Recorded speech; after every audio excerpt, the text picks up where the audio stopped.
Welcome to What Haunts You, a podcast about the stories that haunt our dreams. Find us on Instagram at What Haunts You Pod and find all of our episodes on YouTube or Spotify. I'm your host, Carly, and I'm here this episode to take you back to the 1970s.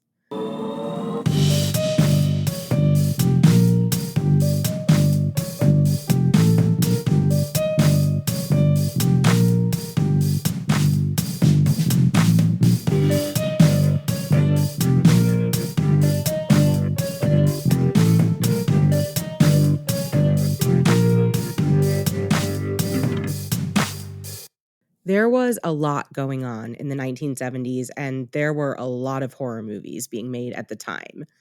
This script just kept getting longer and longer, and it was getting kind of ridiculous. So we're actually going to take this one in two parts. In the next episode, we're going to talk about the fears around the American family. So the fears of the decline of the American family, and also the fear of the dangers that people thought the American family was facing. But in this episode, we're going to focus more on the general distrust towards the government and the intense economic distress that was brewing in the United States. In the first half of the 1970s, the US government was fighting in a war that a lot of people thought they had no business fighting. People were protesting the Vietnam War, but people were also witnessing it in a way that no previous war had really been witnessed. On top of distrust around the war, the Watergate scandal obviously didn't help improve how people were feeling about the government. People were a lot more suspicious of the government than they had been in previous decades, especially closer to World War II, where Americans were still kind of feeling like heroes. And through all of this suspicion and scandal and violence, inflation rates and unemployment rates were incredibly high. So things were looking pretty grim for a lot of people. There was a steel crisis in the 1970s, which was partially caused by industrialization spreading more globally. So more places were producing steel, but it was also partially caused by a general failure to upgrade to more efficient equipment in the States.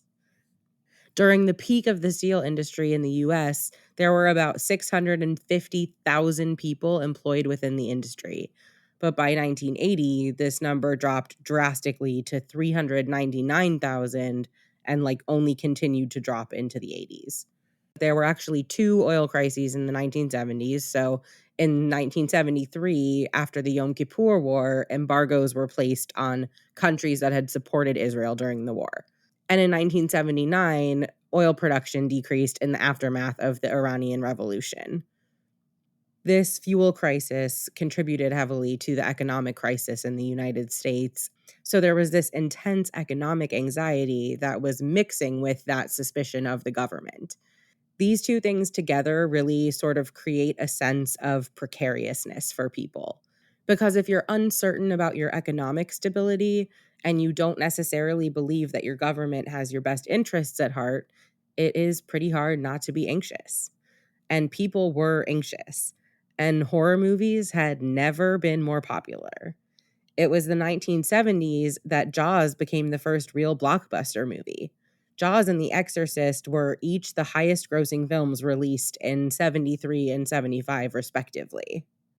1974's The Texas Chainsaw Massacre is one movie where the writer and director has spoken really directly about the social and political concerns that influenced him in the making of the film. And it's largely because of these influences that Texas Chainsaw Massacre became such an important movie that it's now actually in the Museum of Modern Art, where I think it deserves to be. We do have a whole episode about this movie, so I'm not going to break down the plot in too much detail. But the movie opens with a statement on screen. The film you are about to see is true. Tobe Hooper said in an interview that starting with this misrepresentation was intended to be a reflection of being lied to by the government in the wake of Watergate, the recession, and the Vietnam War. Tobe Hooper said that the media portrayed news of death or violence with a, quote, lack of sentimentality and brutality. The Vietnam War was the first time many people at home had really seen war with their own eyes. And exposure to that kind of violence changes people, right? It changes society. So we're going to take A quick sidetrack here about trauma. When we think of trauma, we think of how humans react to things that they have directly experienced. Like, we understand that the soldiers who were coming back from the Vietnam War often had intense post traumatic stress disorder, even though we weren't necessarily calling it that at the time. But we don't often think about the idea of the trauma of witnessing or the trauma of exposure to violence.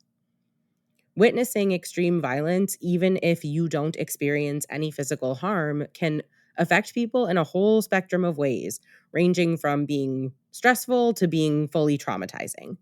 I think for some people, the distance that's created by watching something on screen is enough distance for this to not happen. But I also think that with the presence of social media and generally so much violence on the news, we really take exposure to violence as a given in this day and age, but this was not always true. And I would imagine that there were a lot of people who were traumatized by exposure to the footage of the Vietnam War, in addition to the intense trauma of the people who were there witnessing it firsthand. Tobe Hooper really felt this impact and channeled those concerns into the making of the Texas Chainsaw Massacre. It was a mixture of fears about what was happening in the world. It was fear of the violence that he was witnessing, but it was also fear about the way that humans were learning to relate to that violence. And I think ultimately that is an issue we are still sorting through today. At that time, journalists weren't quite saying if it bleeds, it leads yet, but you can see that they were setting off on that trajectory with the way that violence would be shown on screen. And this violence wasn't just on screen in a movie at a movie theater, right? This violence was now literally inside people's homes through the television. I feel like there is no way that that didn't change something about us as people and something about our society. This movie also explores another theme that was really emerging around this time: the battle between the interests of the urban and the rural. The group of city kids in Texas Chainsaw Massacre trespass onto rural territory, and they ultimately pay the price for doing so. Carol J. Clover writes in Men, Women, and Chainsaws, Gender in the Modern Horror Film, quote, "One of the obvious things at stake in the city-country split of horror films, in short, is social class, the confrontation between the haves and the have-nots, or even more directly between exploiters and their victims." She talks about movies like this as a, quote, "universal archetype." Going from city to country in horror film is very much like going from village to deep dark forest in traditional fairy tales. We as humans are always scared of something that feels more remote than what we are used to. So that has levels to it, but that is something that seems to be true all the time. And ultimately, what is the Sawyer family of Texas Chainsaw Massacre if not, a family that is luring young people into their house to eat them? That's a Wicked Witch story, It's dressed up differently, but it amounts to the same. But in the Texas Chainsaw Massacre, the deranged cannibal family was not always a deranged cannibal family. Historically, the Sawyer family had been working in the meat industry at a slaughterhouse.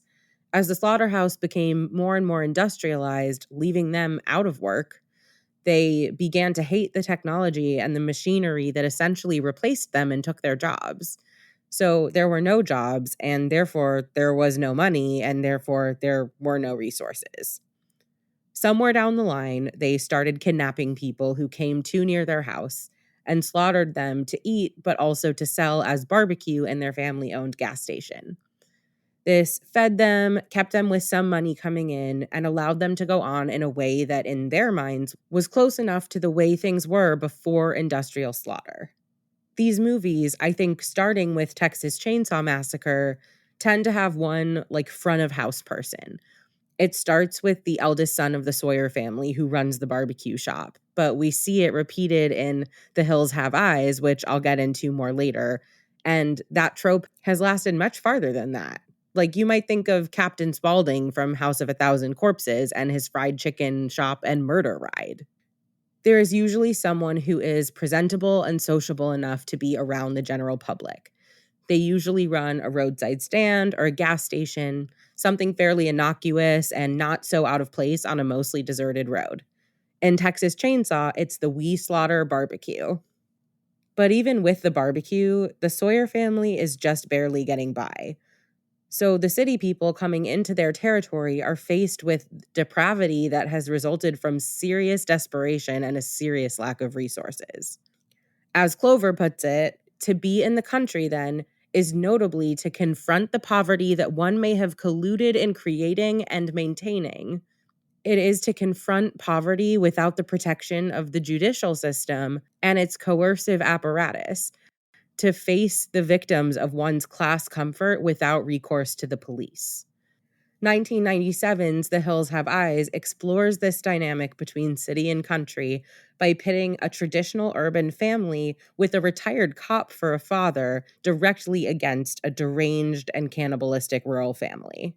Clover writes, quote, "The Cleveland family of The Hills Have Eyes that gets stuck in this desert wilderness are folks with all the usual signs of affluence. Nice car, large trailer house, Ohio State t-shirt, and the like. Whereas the Farrell family is literally starving and in fact attacks the city people in the first sequence to get food." She goes on to say that in these movies, quote, "Country people live beyond the reaches of social law. They do not observe the civilized rules of hygiene or personal habit. If city men are either clean shaven or wear stylish beards or mustaches, country men sport stubble. Likewise, teeth. The country is a world beyond dentistry. The typical country rapist is a toothless or rotten-toothed single man with a 4-day growth. As with hygiene, so with manners. Country people snort when they breathe, snore when they sleep, talk with mouths full, and drool when they eat. The hill people of the Hills Have Eyes do not even know how to use knives and forks." I just want to reiterate that none of this is about people in real life, right? This is how country people are being portrayed in these horror movies. And that's a really important distinction. So I just want to really drill that in. But anyway, in an early interaction between the Cleveland family and the shopkeeper, they ask him if he has a dumpster for them to leave some trash. He responds, "Oh hell, just use the whole damn desert for all I care." He's totally exasperated with city people, and he's in a really desperate situation in this dying town. They have a conversation about the rundown state of things in town. There's an old mine nearby that is out of silver and so inactive, and the Air Force is using part of their area now for weapons testing. The town has essentially been dying slowly for a long time and is now dying much faster due to the presence of the military. The Cleveland family, as horror families do, ignored the shopkeeper's warning to stay on the main road, and naturally they get lost. And they don't know it, but there are spikes laid out on the road, and they run over them and they blow a tire. Bob, the family patriarch, is walking back to the shop to get help. Their dog runs off, and by the way, their dogs are named Beauty and the Beast, you guys. It's so perfect.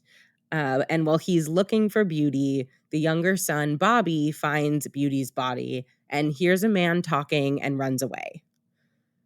Kind of surprisingly, Bob does make it back to the gas station, immediately after which the shopkeeper hangs himself in the closet, but Bob gets him down immediately and they talk. We get our basic exposition scene here, and the shopkeeper explains the backstory of these cannibals in the desert hills. Clover sums it up well too, writing, quote, "The Hills Have Eyes films play out their horror in a desert area once alive with silver mines, but now the silver gone, given over to nuclear testing. If in fact the Farrell family of that set of films came into being as a result of radiation, as the first film suggests, then we have yet another way that country folk are the direct victims of urban interests, in this case, the military-industrial complex." The shopkeeper talks about the time before the decline of this mining town, when he and his wife were living there with their young daughter and they had a son on the way. When the son was born, he, quote, "weighed 20 pounds and was hairy as a monkey. When he was 10 and the size of a grown man, the shopkeeper started finding dead animals around. It seems that eventually this son burnt down their house with their daughter inside, killing her. The shopkeeper hit him with a tire iron and took him out to the desert to leave him there to die." Hearing this story, Bob accuses the shopkeeper of being scared that his son's ghost is haunting him. The condescension is palpable in the way he says it. But it's not a ghost, it's really him. And he has kidnapped a sex worker and had multiple children with her, 3 sons and a daughter. Bob says it's been a long time since then. And the shopkeeper tells him, quote, long enough for a devil kid to grow up to be a devil man.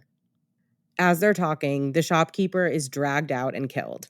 Meanwhile, further into the desert, the cannibals start breaking into the family trailer, stealing food, and the fight between these two families really picks up.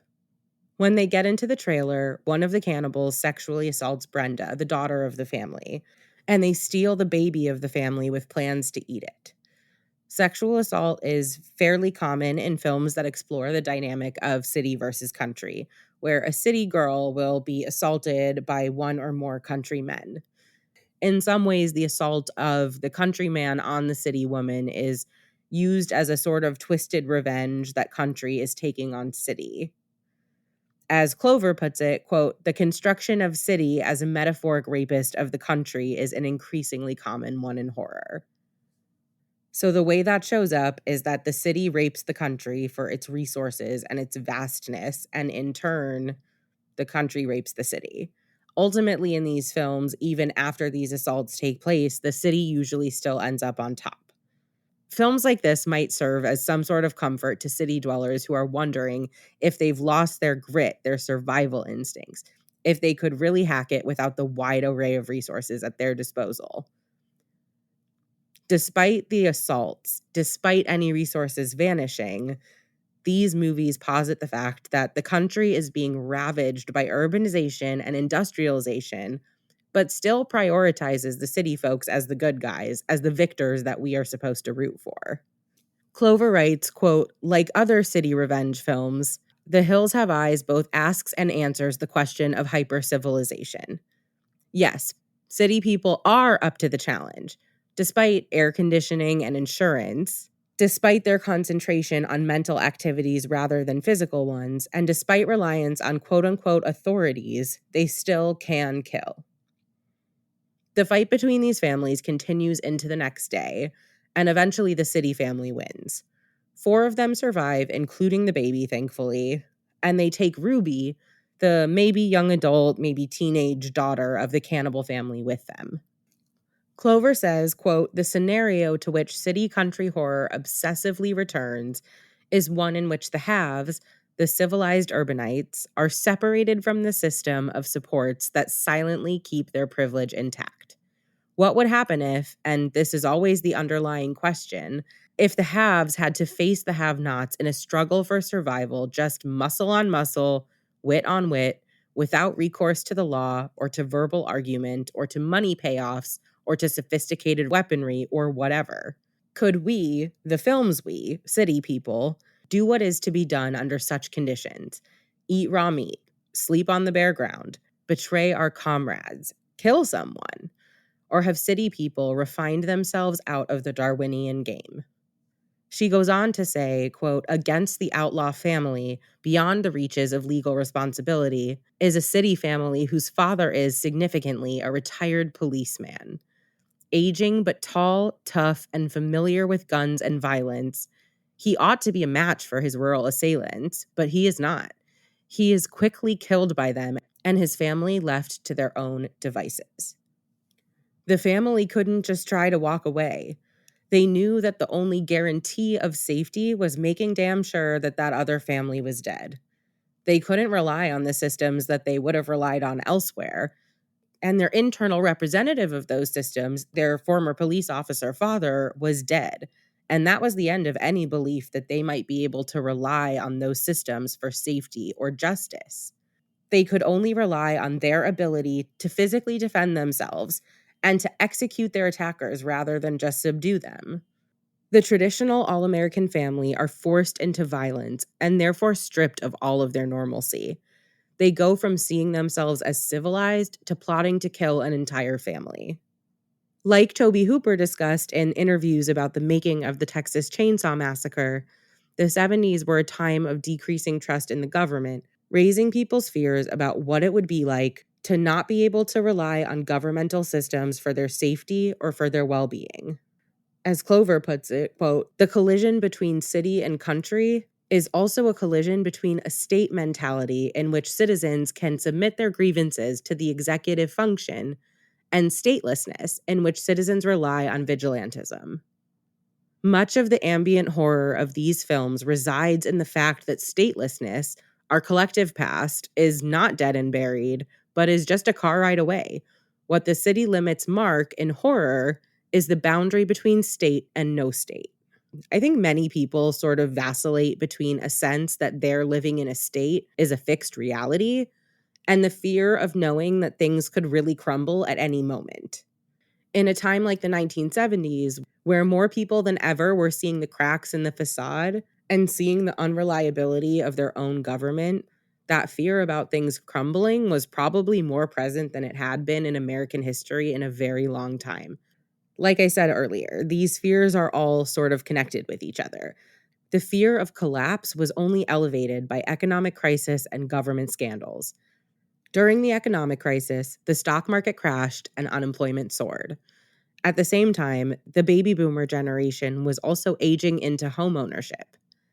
The housing boom and high mortgage rates of the 1970s had people thinking about the risk of homeownership in the context of this larger economic anxiety. A home is a big investment, and making a big investment at a time where people had so little financial stability and financial security was not exactly an anxiety-free decision to make. These mingled fears of economic uncertainty and the vulnerability of homeownership are really the undercurrent for movies like 1979's The Amityville Horror. Based on a true story, sort of, the movie opens telling us of a murdered family, all killed in their beds by the only surviving member of the family. A year later, the house is purchased by the Lutzes. Their tour of this house is intercut with scenes of the grisly murders that took place really not very long ago.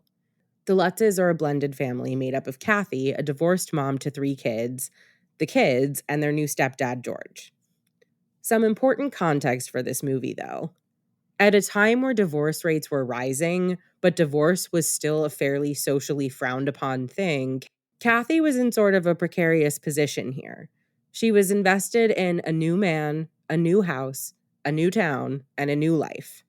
And honestly, none of them seemed to be particularly good investments.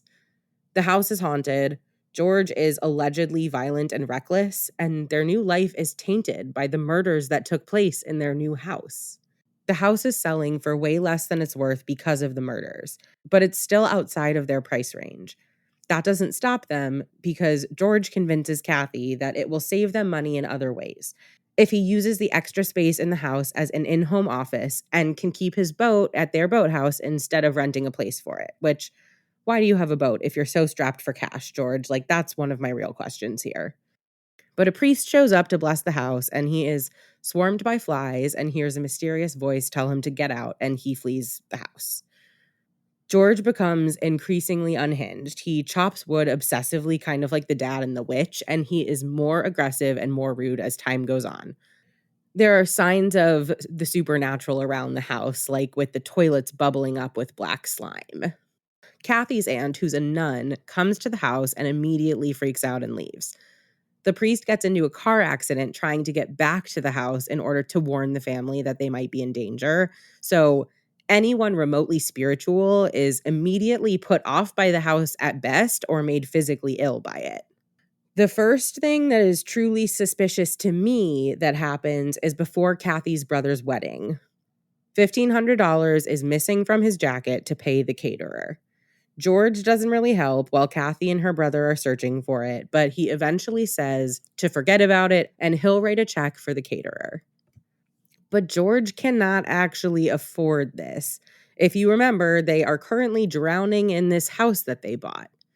So you sort of have to wonder, did George steal the money and then maybe write a check that he knew would bounce to buy himself some time to figure out what to do? Would he have had the arrogance to think that that could work?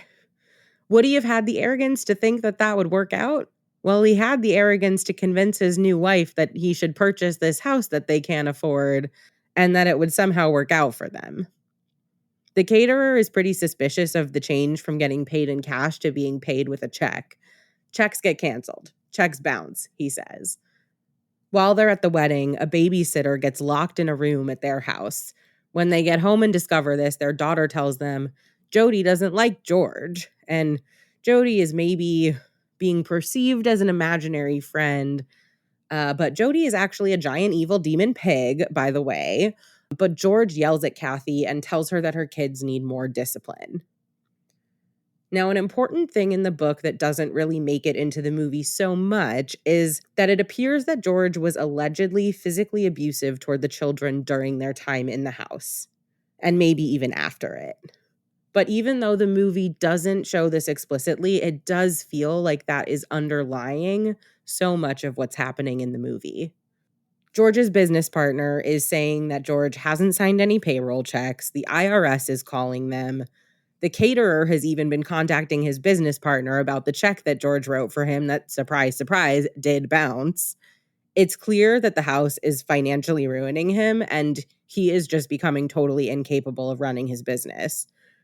All this time, more and more spooky, creepy things are happening in the house. Doors are violently blowing open. Gross black slime is coming up. People are reacting weirdly to the house still. It just goes on, kind of standard haunted house style. George keeps waking up at 3:15 a.m., which is precisely the time that the murders were committed. And we see way too many shots of George sharpening and using his axe. And also, all this time, everyone keeps telling George that he looks a lot like the guy who murdered his family in their house a year before. And now I just want to pause in terms of plot to really put this story into perspective in a way that the movie only seems to spend a little bit of time on. This family moved into a murder house 1 year after the murders happened. 1 year. Not much changes in a neighborhood in 1 year most of the time. So that means their kids are going to go to school with the friends of those dead kids. Their neighbors are probably all going to be the same neighbors that this murdered family had. And Amityville is a small town. So they are just like inserted into this town, basically in the place of a slaughtered family. And I'm not saying that it's wrong for them to buy the house. Like, it makes sense that the house would be sold. And I don't even know that they were being particularly disrespectful about it. But just imagine how that must feel for everyone in the town around them who went through this tragedy of their neighbors being murdered. People probably treated them very weirdly, and people definitely would have treated their house really weirdly. This is the context that the whole story is taking place in, and the only real acknowledgement of how weird it is that everyone keeps telling George Lutz how much he looks like that guy who killed his family. The whole situation is totally bizarre all around. And then on top of that, just a reminder, they are literally financially drowning in all of this. Like, everything they have is sunk into this house that they are now just stuck with. Anyway, George steals a book about witchcraft and the devil. Kathy calls the priest again, and the phone is acting up, which is obviously supposed to be scary. George finally meets up with his business partner again, and his business partner is basically like, what the hell is going on? Our business is going down the drain. You need to get it together. He accuses George of taking on too much and says, quote, "You marry a dame with 3 kids, you buy a house with mortgages up to your ass, you change your religion, and you forget about business." George punches him square in the face, and somehow he's just like, okay, now can we talk? Like, asking him essentially if he's gotten his rage out of his system. And they go back to being buddies, and George starts to explain to him what has been going on in their house. Their daughter is still talking to Jody, who the mom sees in the form of like 2 glowing eyes outside the window. George's friends come in, and we get the classic Indian burial ground trope. This is actually like the origin story of that trope in the horror genre. They say the house is built on an Indian burial ground, so it is full of dark energy and spirits and whatever. And at one point, they're hacking at the walls of the house and find like a secret scary room. And the walls of the secret scary room are red, so obviously the room is evil. They start trying to bless the house as if George isn't literally the worst thing in it. And we get our first real display of Kathy seeming to maybe be afraid of George telling him to leave her alone. Back to the priest. Everyone at his church thinks that this priest is crazy for thinking that the house is haunted or possessed or whatever. He suddenly goes blind while praying at church, which I think we're supposed to blame on the house. George is up again at his usual time, 3:15 a.m., murder o'clock, and starts screaming at the house or whatever he thinks is in the house that this is his house now. While this is happening, Kathy has a dream that George has axe murdered the children and is now axe murdering her. George is having full breakdowns. He's sleepwalking and dreaming and screaming. Kathy is begging him to just pack up and get themselves and the kids out of there. And it's then for the first time that we see him hit Kathy. He slaps her hard enough to give her a bloody nose. Kathy does her own research about the situation and then returns home to try to get George and the kids out of the house. The house is shaking and bleeding, like blood is oozing from the walls.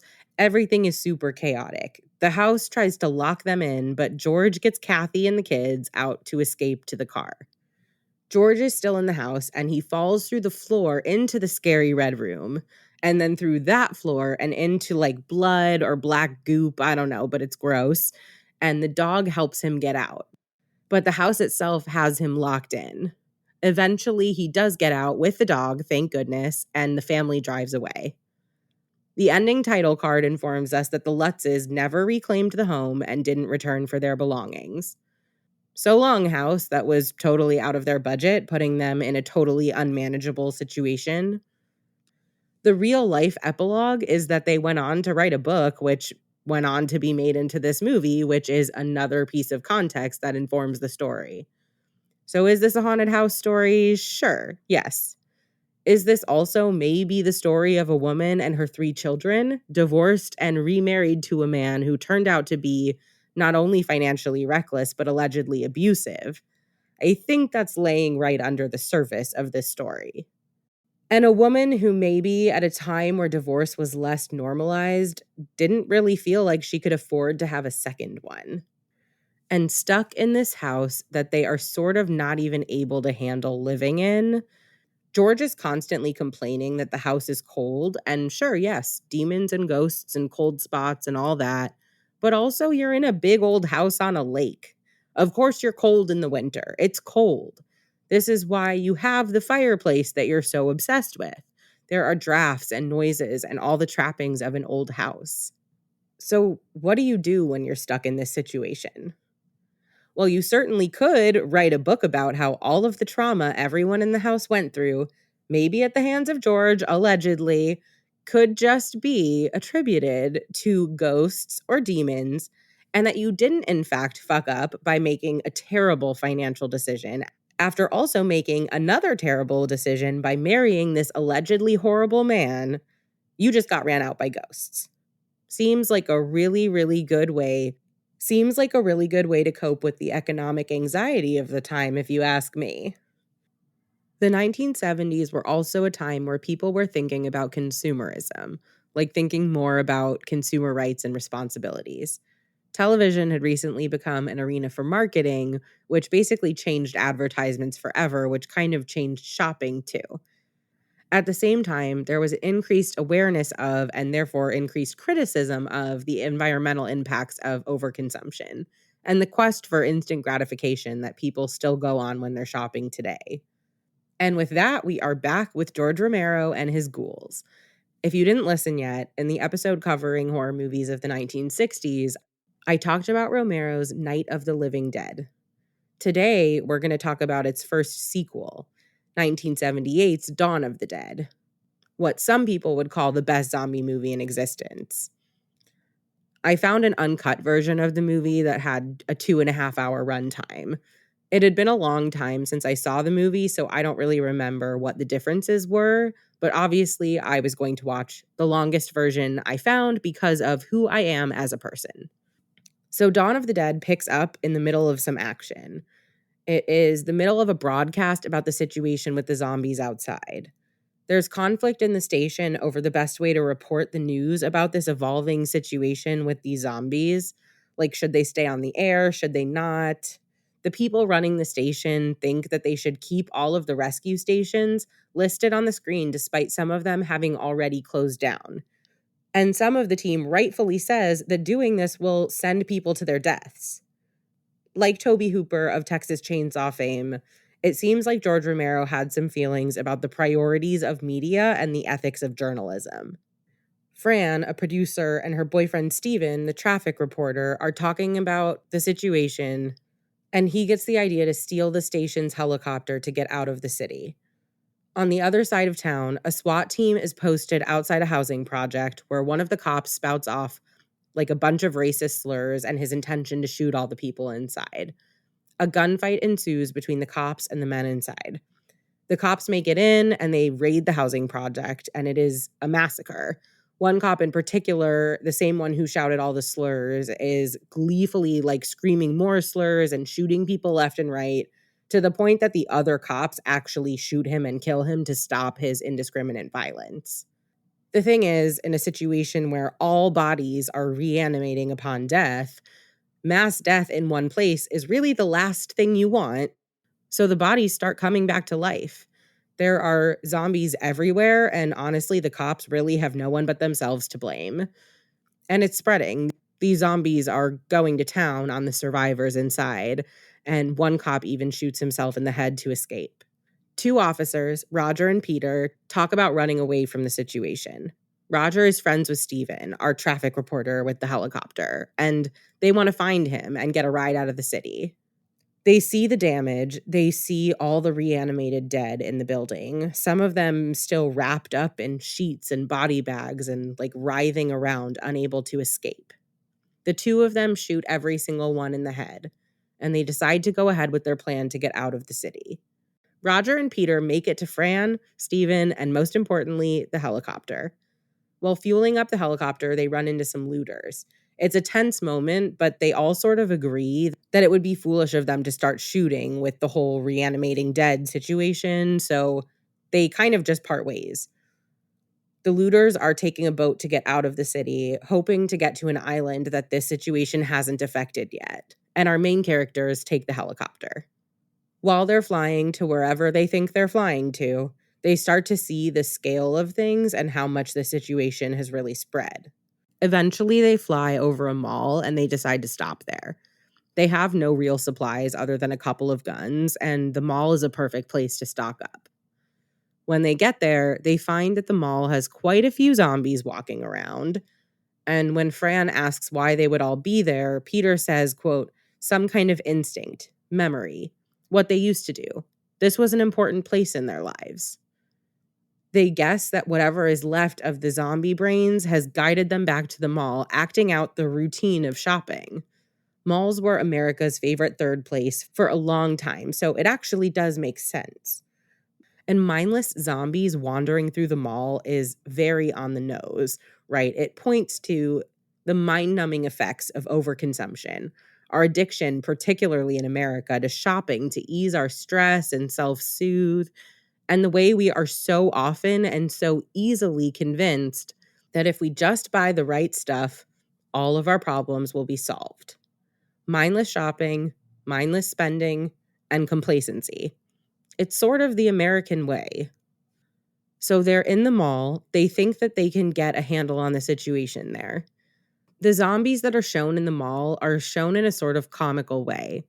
They bump into each other, they trip over stuff, but they're still scary because of their numbers, and there are some pretty close calls. Roger and Peter make it into a department store and lock all of the zombies out. They run around laughing, saying it's time to go shopping. We see kind of haunting, intermittent shots of mannequins that look somehow both more alive and more dead than the zombies do. They're trying to get safe. They're trying to get supplies together. They're dodging zombies. They're killing zombies left and right. And eventually they do get the situation pretty well under control. And they start talking about the possibility of staying put for a while. They have resources there. And ultimately, a mall feels like a familiar place for them just as much as it does for the zombies. And I would imagine that in such a time of turmoil, being somewhere sort of normal and familiar would have its appeal. Stephen, in this conversation, reveals that Fran is a few months pregnant. Peter basically says that he knows how to perform an abortion if that's something that they want to do. Fran and Stephen are talking about their options, both relating to the baby and just generally staying safe. At one point, Fran says to the guys, quote, "You're hypnotized by this place, all of you. It's so bright and neatly wrapped, and you don't see that it's a prison too." Sounds like capitalism to me. Fran knows that this is not as good or as safe of an option as these men think it is. We learn over the course of the movie that these zombies are just, quote, "pure motorized instinct." They don't really think, but they have some sort of muscle memory, and they'll repeat old actions, and they have like a very basic, very primitive handle on using tools. Fran continues sticking up for herself against these three men and confronts the infantilizing way they have been treating her and the way they have been leaving her out of discussions and planning. Everyone but Peter kind of rolls her eyes at her, but Peter basically says that that's fair. He takes her seriously and he tells her that she's not coming into dangerous situations until she learns to defend herself and learns to shoot, which seems like a reasonable compromise to me under the circumstances, and they do start practicing. Peter and Roger go outside to use trucks to block off the entrance to the mall as best they can. Roger is getting way too cocky, and he thinks that they have this situation totally under control, despite the hordes of zombies still coming towards them. And he does get bitten by a zombie in the leg. The gang arms themselves to the teeth, and they're wheelbarrowing Roger around so that he can help them shoot zombies. They have big guns, tons of bullets, and torches to scare the zombies into keeping their distance. The goal is to clear out all of the zombies in the entire mall so that they can live there more comfortably and for a longer time. Roger gets attacked yet again, and his bite has not turned him into a zombie yet. They drive one of the show cars in the mall through the mall, shooting down zombies left and right and also running them over. It's actually quite badass. Once they kill all the zombies, they start planning to fortify the area of the mall that they're staying in. Fran is taking care of Roger, who is definitely about to become a zombie. Stephen and Peter venture into the main areas of the mall to get the rest of the supplies they need before walling themselves in, and to move the bodies of the zombies into the industrial-sized freezers of the mall to avoid the bodies rotting. They take big stashes of cash from cash registers. Like Peter says, you never know. They take whatever they want. There's an extended montage that looks like a fantasy version of being locked in a mall. They take whatever they want. They take clothes, jewelry, tons of candy. They take games, literally whatever they want. Fran uses the mall's ice rink and gives Stephen a haircut in the barber shop. They play games in the arcade to kill time, and they're increasingly enjoying their situation despite zombies still clawing at the door. They're us, that's all. There's no more room in hell. Peter tells them that this is what his grandfather would say. His grandfather was a voodoo priest and used to tell him that when there was no more room in hell, the dead would walk the earth. Roger keeps getting worse, and he basically asks Peter not to let him come back if he dies from his bite wound. The scene is heartbreaking and devastating. He tells Peter over and over that he will try his best. He will try not to come back. The people on TV debate the idea of dropping nuclear bombs on areas that the zombies are gathering. One of the men argues that there's no reason for any division amongst living humans anymore. There are only the living humans and the zombies. As this broadcast is on, Roger dies and his body reanimates, and Peter shoots him in the head. They bury his body in the indoor garden of the mall, giving him distinction from the bodies that were placed unceremoniously in the freezer. Peter sets Fran and Stephen up with a candlelit dinner and then goes and pours one out for his friend. He's grieving the last person from his life before all of this started. Peter gives Fran a pair of wedding rings at their dinner, and she gives it back, saying, "We can't, not now. It wouldn't be real." At the bookstore, they start to stock up on pregnancy books and baby books. They continue to peruse the mall, trying on clothes like kids playing dress up. And the passage of time in the film is indicated by the swelling of Fran's pregnant belly. And I have to say, interestingly, this movie is about an apocalyptic outbreak leaving a pregnant woman named Fran as one of the only survivors. And it came out the same year as Stephen King's The Stand, which is also about an apocalyptic outbreak, leaving a pregnant woman named Fran as one of the only survivors. Just a coincidence that I had to point out. Very different stories, but couldn't help it. But for the most part, they're making it work at the mall. They have enough supplies to keep things sort of interesting, like they have art supplies and sports supplies. But soon enough, the TV broadcasts stop coming through. It appears it's really all over out there. A biker gang reaches out to them on the radio, but they don't answer. Peter thinks they sound sketchy, which they do. They're lying about how many people are in their group, and Peter insists that they not answer. And so the biker gang basically declares war and says that they're going to take over the mall from them. Peter had planned for this. They had walled off their areas of the mall for this reason. They knew that they had to defend against not just zombies, but also for people who might be just as violent or dangerous. And these people just suck. Like, they break down the barricades to the mall and let all the zombies that have been crowding around the outside inside. They're taking stuff from the mall, which would sort of be fine if they weren't being so reckless and chaotic. Like, there is more than enough stuff there for everyone.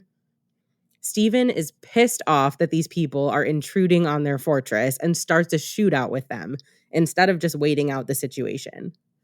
One of the most important things about the breakdown of their situation is that the zombies do not really screw things up for them once they get situated.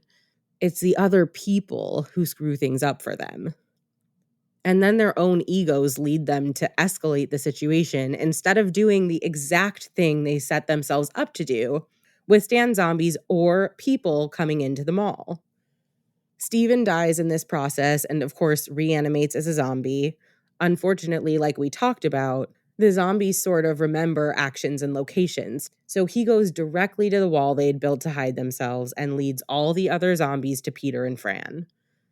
Peter shoots zombified Steven and sends Fran up to the roof where the helicopter is. He stays there, barricaded in the room, and considers ending things right there. He even points his gun at his head. Really, at the very last moment, he changes his mind and escapes to the roof where Fran has the helicopter that she's been learning to fly ready to go. He asks her how much fuel they have. She tells him not much, and they fly away. This movie has a lot going on. Between the fears for the future expressed by Fran's pregnancy and the themes of greed and overconsumption throughout the whole movie, I mean, we literally have mindless zombies in a mall in this movie. And that's so spot on, right? We are mindless shoppers. This was true back then in malls, and this is still true now, even though things have moved more toward online shopping. And the fact that the mall had more than enough supplies for both groups of people, and even more than enough space for them to sort of just stay away from each other, and that still wasn't good enough? I mean, it's pure greed at that point. Resources were abundant, probably for the first time in a while, and people still couldn't manage to see that there is enough to go around if we just let it go around. It's the same mentality that makes us think that spending more money will somehow fix our problems, which is the same mentality that led to the Lutz family buying a home that was totally outside their price range, and the same mentality that led to the destruction of our environment. And these themes are present in the 70s, but closely resemble themes that were already present that we've explored in previous episodes. The way the themes are explored just evolves with the times. Radioactive monster movies are also just fear of how much we might be destroying the environment. And we still see horror movies today that center around environmental disaster and destruction. And we definitely still see horror movies about economic distress. So the issues that would pop up in horror movies by this time just continue to be cemented in as these decades go by. I expect we'll continue to explore pretty similar themes as we move into horror movies of the decades since then. But first, we'll explore some other themes that were also present in 1970s horror.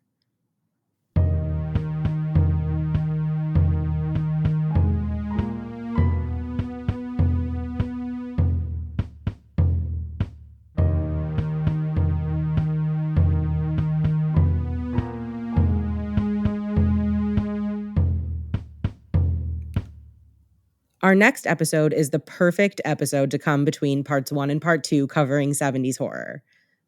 We're going to have my friend Kelly back on to talk about The Exorcist. So get yourself ready with some pea soup and some crucifixes, and we'll see you next time on What Haunts You, a podcast about the stories that haunt our dreams.